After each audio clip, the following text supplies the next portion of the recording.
dans tout ça. L'IA, et l'IA dans tout ça, oui. C'est difficile de impasse là-dessus. Ça évolue très vite. Il ne faut pas faire l'autruche, hein, ça existe et ça va exister encore certainement un certain temps. Ça va vite. Là, j'ai vu il y a quelques jours, c'est pour ça que je mets cette slide. J'ai vu il y a quelques jours, une vidéo sur Google AI, sur l'Ultra. Oui. Ça commence à devenir un peu bluffant. Tout ça. Mais si on ignore que ça existe, eh bien, ça va être encore plus stressant.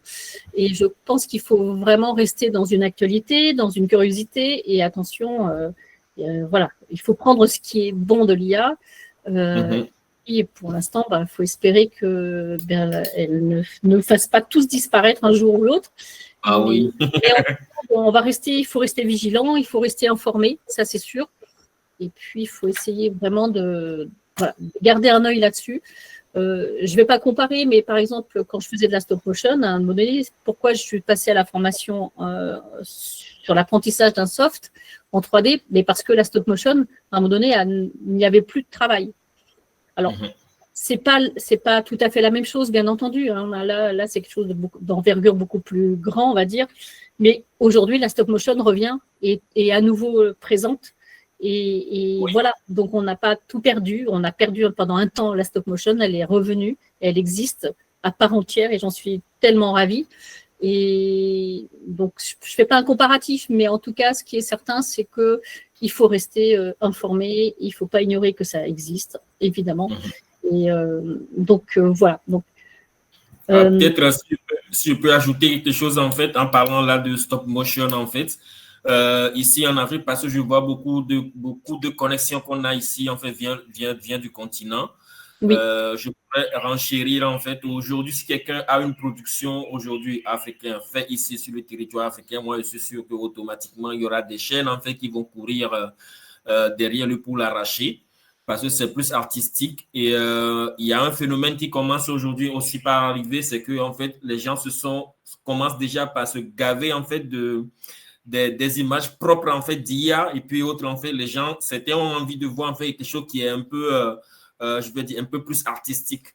Donc pas plus que longtemps en fait je discutais également avec je vais dire un ami de TV5 Monde où on parlait moi je vous le dis hein, il dit en fait Daniel, mais si toi tu as un projet en fait de stop motion tout de suite moi je prends parce que voilà quoi les enfants adorent ça pas nous les adultes.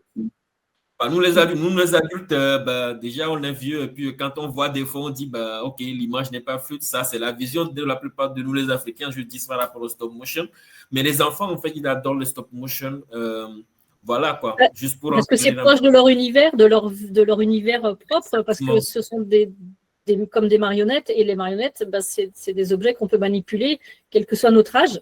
La 3D, on ne peut pas la manipuler, quel que soit notre âge.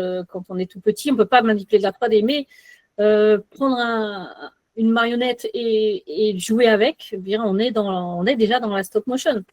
Donc, un enfant a cet accès-là plus direct, bien entendu.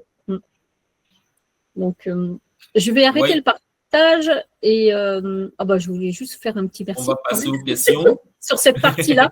Je vais vous montrer d'autres petites choses, mais voilà, je vais arrêter le partage sur cette partie. Oui. Je ne sais pas s'il y a déjà des questions et s'il y a des choses que je peux éclaircir sur cette première présentation. Oui. Je pense que certains sont partis, mais ceux qui sont là, on va faire avec, je pense. Peut-être qu'ils ils sont un peu embêtés quelque part, ou bien leur connexion, qui est quelque chose en fait qui est très compliqué également chez nous. Oui. Et j'espère que vous avez tous en fait entendu. Je vois en fait Laurent Batili qui est là aussi, c'est très bien. Il a levé même la main déjà. En attendant que je te donne la main, Florent, pardon. J'espère que vous avez tous en fait entendu en fait ce que Sandrine a dit. Faire une production seule dans sa chambre, c'est quelque chose. Mais faire de grandes productions et travailler avec beaucoup de personnes, ça en est carrément notre paire de manches en fait. Et c'est ce que Sandrine a essayé d'expliquer durant tout au long de ce masterclass. C'est pas du tout facile. Là, beaucoup d'entre nous, je pense, ne l'ont jamais abordé sur le plan d'animation.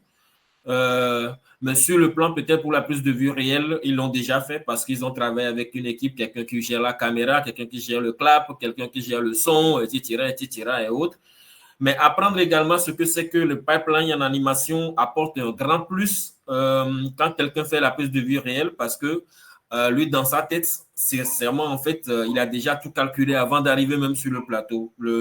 La preuve également, je vais dire en fait, James Cameron, que vous connaissez tous en fait, qui sont des plus grands réalisateurs, mais ce sont tous des gens qui sont passés par, comment on appelle, l'animation. Ils savent très bien dessiner les plans, ils savent très bien comment ça se passe avant même de venir en fait sur le plateau, ce qui donne une certaine profondeur artistique même sur leur plan et on les adore tous.